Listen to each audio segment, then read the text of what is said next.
اللہم ارنا الحق حقا وارزقنا اتباع، رب کریم جو چیزیں ٹھیک ہیں اور صحیح ہیں اور حق ہیں وہ مجھے بھی حق لگیں اور ٹھیک لگیں اور صحیح لگیں، اور پھر مجھے ان کا فالوور بنا، اور وہ چیزیں جو گڑبڑ ہیں، غلط ہیں، وہ مجھے بھی غلط لگیں اور پھر مجھے ان سے بچنے والا بنا۔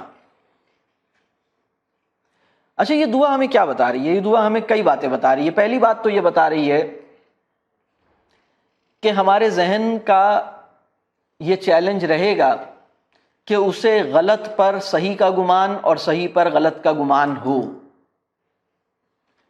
ہمیں اللہ سے خصوصی دعا کرنی چاہیے کہ ہمیں چیزیں ویسی نظر آئیں جیسی کہ وہ ہیں، نہ کہ ویسی جیسی کہ وہ نظر آتی ہیں، یعنی صحیح صحیح لگے اور غلط غلط لگے۔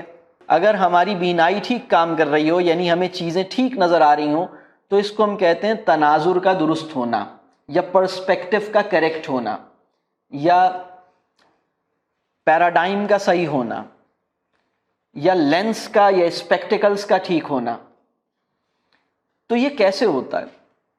اب اس کو بھی سمجھنے کی، ایک اور بات بھی سمجھنے کی ضرورت ہے۔ اس دعا کے اندر ایک بات اور بہت ہی بیسک سی، جو اس دعا کے اندر ایک بات یہ ہے کہ علم میرا تناظر بن جائے، دوسری بات یہ ہے کہ علم میرا عمل بن جائے، اور تیسری بات یہ ہے کہ علم میری ڈھال بن جائے۔ یعنی علم کو یہ تین ذمہ داریاں نبھانی ہوں گی۔ یعنی علم، یہ اس پوری دعا کی کمپوزیشن یہ بتا رہی ہے کہ علم جو ہے میرا تناظر بن جائے۔ علم میرا تناظر کیسے بنتا ہے؟ یہاں سے اب میں بات کروں گا لرننگ کی۔ دیکھیے، کسی بچے کو کام کی بات یاد کرا دینا اور کام کی بات سمجھا دینا کافی نہیں ہے، بالکل بھی کافی نہیں۔ یعنی ہمارا ایجوکیشن سسٹم اس وقت جو الٹیمیٹ اس کا آبجیکٹو ہوتا ہے وہ یہ کہ کام کی بات اس کی سمجھ میں آ جائے۔ میں آپ سے یہ کہہ رہا ہوں کہ یہ کافی نہیں ہے۔ یہ لرننگ، اگر اس طرح کی لرننگ ہوتی بھی رہی تو بھی کوئی بہت بڑا تیر ہماری سوسائٹی نہیں کوئی بڑا کام کر سکے گی، ہمارا وہ بندہ بھی کوئی بڑا کام نہیں کر سکے گا۔ کیوں نہیں کر سکے گا؟ میں اس کی ڈیٹیل میں جاتا ہوں۔ یعنی میں یہ بات کہہ رہا ہوں کہ کام کی بات اس کو یاد ہو جائے، اتنا کافی نہیں۔ اس کو تو میرا خیال ہے سب لوگ مانتے ہی ہیں کہ کام کی بات کا صرف یاد ہونا کافی نہیں ہے، لیکن کام کی بات سمجھ میں آ جائے یہ بھی کافی نہیں ہے۔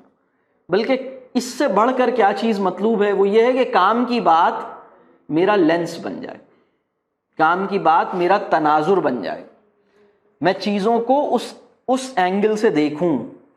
یہ جو کام کی بات ہوتی ہے، یہ جو علم نافع ہوتا ہے، یہ میرا تناظر اس وقت بنتا ہے جب میرا دل ٹھیک ہوتا ہے۔ ایک کانسیپٹ ہے جس کو میں کہتا ہوں انٹرنلائزیشن آف نالج۔ تناظر اس وقت بنتا ہے جب نالج انٹرنلائز ہوتی ہے۔ انٹرنلائزیشن آف نالج کیا ہے؟ انٹرنلائزیشن آف نالج یہ ہے کہ آپ کے ذہن میں جو چیز آپ سیکھ رہے ہیں اس کو حاصل کرنے کا شوق بہت قوت سے موجود ہے، تب نالج انٹرنلائز ہوتی ہے اگر انٹرسٹ موجود ہے، یا آپ کے ذہن میں کویسچن ایگزسٹ کرتا ہے۔ کلاس روم میں جو ٹیچر کی ایکسپلینیشن ہے وہ ان سوالوں کا جواب ہے جو کسی نے پوچھا ہی نہیں ہے۔ آپ نے غور کیا کبھی؟ بلکہ وہ سوال کہیں کسی کے ذہن میں ایگزسٹ بھی نہیں کرتا۔ تو ٹیچر کی جو ایکسپلینیشن ہے وہ ان سوالوں کا جواب ہے جو نہ کسی نے پوچھے ہیں، نہ کہیں ذہن میں پیدا ہوا ہے۔ بلکہ ایک میں دلچسپ بات بتاؤں، اگر کوئی بچہ پڑھنا نہ چاہ رہا ہو اور آپ زبردستی کر کے اس کو پڑھائیں تو کیا ہم اسے یاد کروا سکتے ہیں؟ کویسچن ہے۔ کروا سکتے ہیں، بالکل کروا سکتے ہیں، ہم اسے یاد کروا سکتے ہیں، ٹھیک ہے۔ اور اگر کوئی بچہ پڑھنا نہ چاہے تو ہم اسے سمجھا بھی سکتے ہیں کہ اس کی سمجھ میں آ جائے، انڈرسٹینڈنگ کا پارٹ ہو جائے۔ یہ بھی کر سکتے ہیں، بالکل، یہ تو کرتے آ رہے ہیں، دونوں ہی کام تو کرتے آ رہے ہیں۔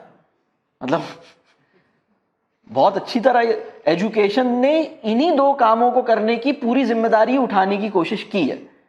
ہمارے یہاں معاشرے میں بہت سارے لوگوں کو ایجوکیشن سے جو اگر کوئی شکایت ہے تو وہ بہت چھوٹے درجے کی ہے، اور وہ یہ ہے کہ کبھی کبھی یہ انڈرسٹینڈنگ کا کام پوری طرح نہیں کر پاتی اور صرف روٹ لرننگ پہ بس اکتفا کر لیتی ہے۔ میں آپ سے یہ بات کہہ رہا ہوں کہ یہ بہت چھوٹی شکایت ہے ایجوکیشن سسٹم سے۔ ایجوکیشن سسٹم سے بڑی شکایت یہ ہے کہ یہ خیر کی بات کسی بچے میں زبردستی ٹھوستی ہے جس کے نتیجے میں یہ خیر بیزار اور خیر فہیم ہو جاتا ہے. یعنی the person who understands very well what is خیر and has been irritated, بالکل اس سے بیگانہ ہے, بالکل اس کے ساتھ اس کی ایک کہہ لیجئے ایک تردد کا اس کے ساتھ ایک رشتہ ہے. تو وہ علم جس کا اندر سے شوق بچے کے اندر ابھی جاگا نہیں ہے, یا اس کے شوق کو سامنے رکھتے ہوئے آپ اسے نہیں دے رہے, وہ اس کا تناظر نہیں بنے گا, وہ انٹرنلائز نہیں ہو سکے گا. اور انٹرنلائزیشن کسے کہتے ہیں؟ آپ کوئی بہت کام کی بات بتائیں جس کو اگر آپ کے خیال میں سب سے کام کا علم کون سا ہے؟ سب سے کام کا علم کون سا ہے بتائیے؟ Distinguish between right and wrong. تو یہ جو distinguish between right and wrong ہے, اسی کو اگر ہم اگزامپل لے لیں کہ distinguish between right and wrong, یہ ہماری انڈرسٹینڈنگ کا پارٹ بنتا ہے, ہمارا لینس نہیں بنتا. اگر ہمیں یہ پتہ لگ جائے کہ کچھ چیزیں ٹھیک ہیں, کچھ چیزیں غلط ہیں, اور وہ کون سا اصول ہے جس سے کون سی چیز ٹھیک ہے, کون سی چیز غلط ہے, اگر انٹرنلائز نہیں ہو نالج, تو یہ ہمارا لینس نہیں بنے گا.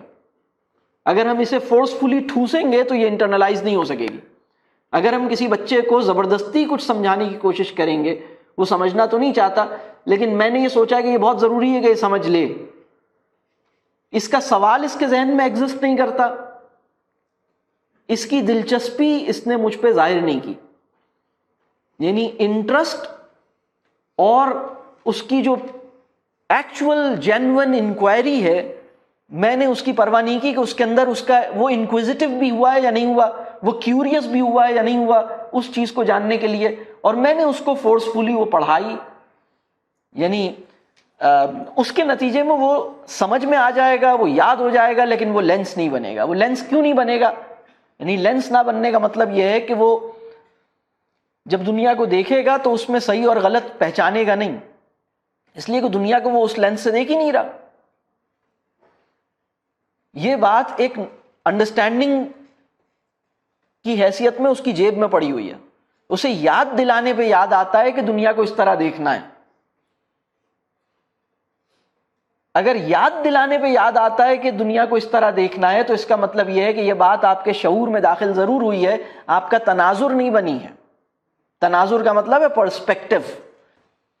ہم نے ہر علم نافع کے ساتھ یہ کام کیا ہے, ہم نے ہر کام کی بات کے ساتھ یہ کام کیا ہے, ہم نے قرآن کے ساتھ یہی کام کیا ہے, ہم نے حدیث کے ساتھ یہی کام کیا ہے.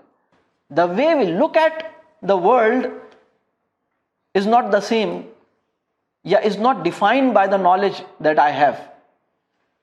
بات واضح ہو رہی ہے؟ تو علم جو ہے, یہ دعا یہ بتا رہی ہے کہ علم میرا تناظر بن جائے, علم میرا عمل بن جائے, اور علم میرے لیے ڈھال بن جائے. ڈھال کا مطلب یہ ہے کہ جو چیز علم نہیں ہے اس سے میں بچ سکوں.